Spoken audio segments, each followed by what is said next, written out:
everybody, it's Chris Eads, and online it's Wootini here with another Gay Gamer video podcast. This is my 600th episode, if you can believe it. I can't believe it. I don't know why I'm still doing these, but people still watch them, and I still like to keep a little bit of gaygamer.net alive by continuing to do them, even though people aren't watching them like they were back when the site was up. But for my 600th episode, I thought I would do what I've done for 300, 400, 500, do something a little different, talk about a different topic.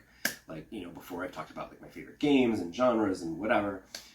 So I wanted to take this episode to discuss one of my favorite video game features, which is the photo mode. If you follow me on Twitter, @WootiniGG, you know that I will share a lot of virtual photography. And I use my Twitter to follow a lot of virtual photographers and virtual photography accounts because I love seeing what everybody else does.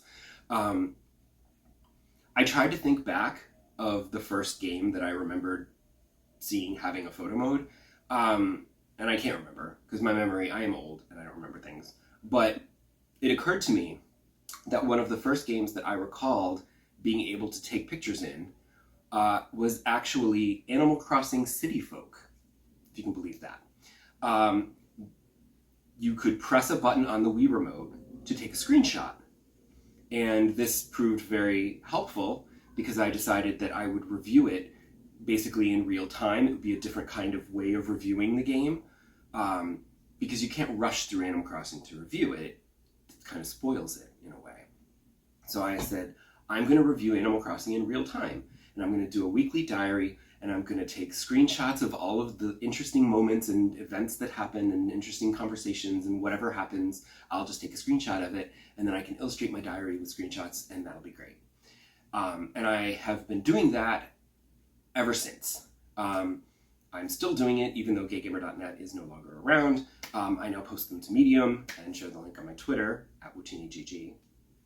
And still doing it. It's just fun. That I really enjoy. I love sharing my Animal Crossing experience. But that wasn't really a photo mode. Not like now with New Horizons where you can actually go into first-person camera mode and take pictures of, your villagers and everything from first person. That's a proper photo mode. But I love basically just entering the game even further to really capture a moment or a character or a scene, a location.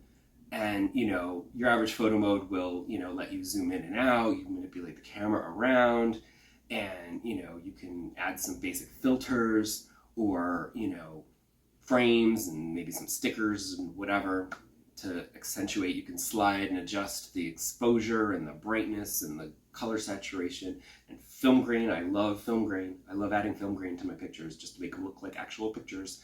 And it's great. And what I will do is if I am playing a game that does not have a photo mode, I will literally just take pictures anyway. If you can get rid of the HUD, that's even better.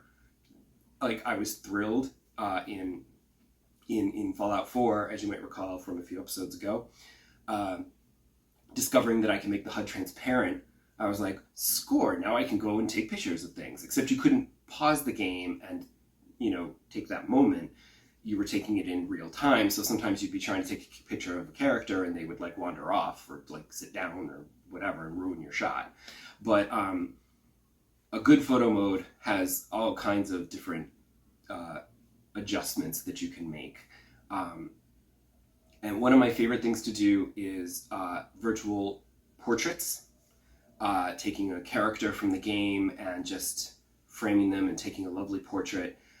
The only trick is that depending on the game, main supporting cast, they'll be nice and detailed. The random soldier over there, maybe not so much. You zoom in on him and you're like, oh, never mind. I also love just taking pictures of environments. Red Dead Redemption 2 was a great one for that. That was a fantastic photo mode. It was relatively basic, but the environments that you were in were just so gorgeous, and you could take just sometimes the most beautiful photographs that would look like an actual place. It was just so great. And then of course, like the Assassin's Creed games are really good for that, because like, especially in Odyssey, like walking around, it was like I'm constantly taking pictures of the buildings and the waterfalls and the fountains and whatever, because everything just looked so gorgeous. You know, because a photo mode wouldn't have been very useful back in like the PS1 days, because when you're going to take a picture of it, doesn't look that great. But now everything looks photorealistic, so you want to take nice pictures that sometimes they can look like actual real people and places. And you're like, oh wait, that's not real. That's a video game. I think one of my favorite photo modes, I think one of the best photo modes, is in Spider-Man Miles Morales. Because Spider-Man already had a great photo mode, but then they added just a few more features to it for Miles Morales that were just like incredible. They actually allowed you to add lighting.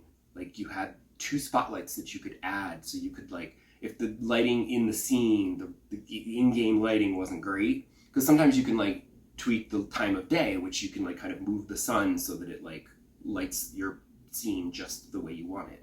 But what this let you do is like put a spotlight and arrange it. You could place it wherever you like on the character to light them, and you could change the intensity and the color and the positioning, and then you could add another one for a backlight in a contrasting color if you really wanted to play with that.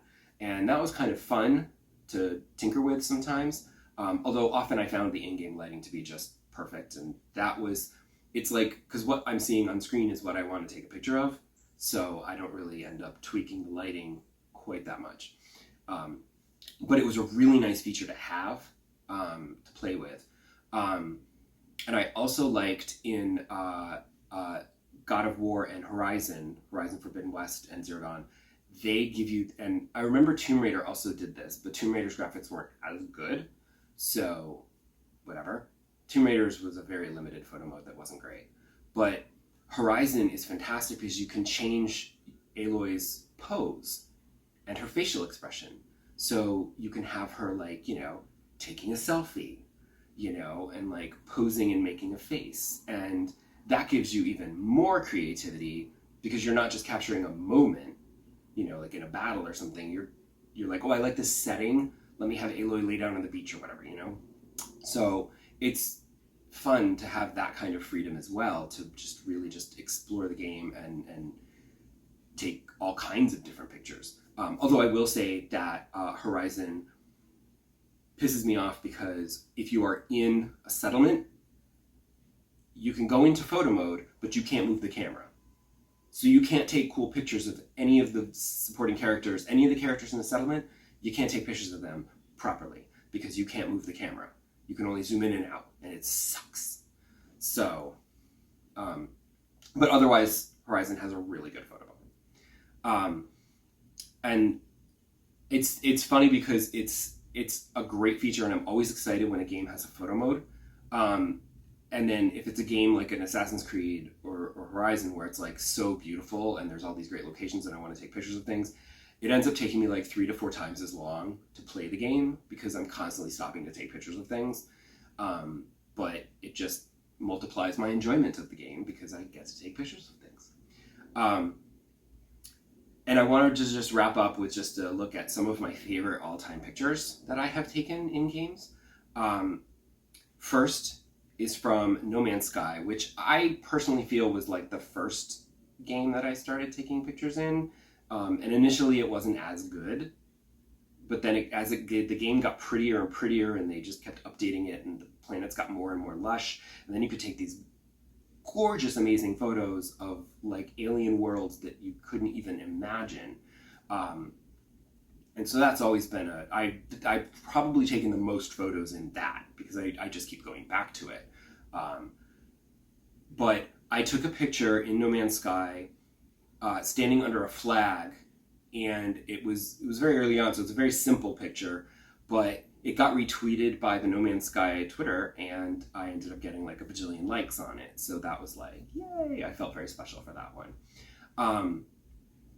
And then there's another one in in God of War, where outside the witch's hut, there's just the most beautiful scenery, and it was just this road with the red trees, and it looks like a painting. It looked amazing. And then inside, I took a picture of the cauldron in the fireplace, but I like totally like filtered the hell out of it and made it all dark and really contrasty and just, you know, very dramatic and spooky and eerie looking. And I loved that one. And then there's one that I took in Assassin's Creed Origins.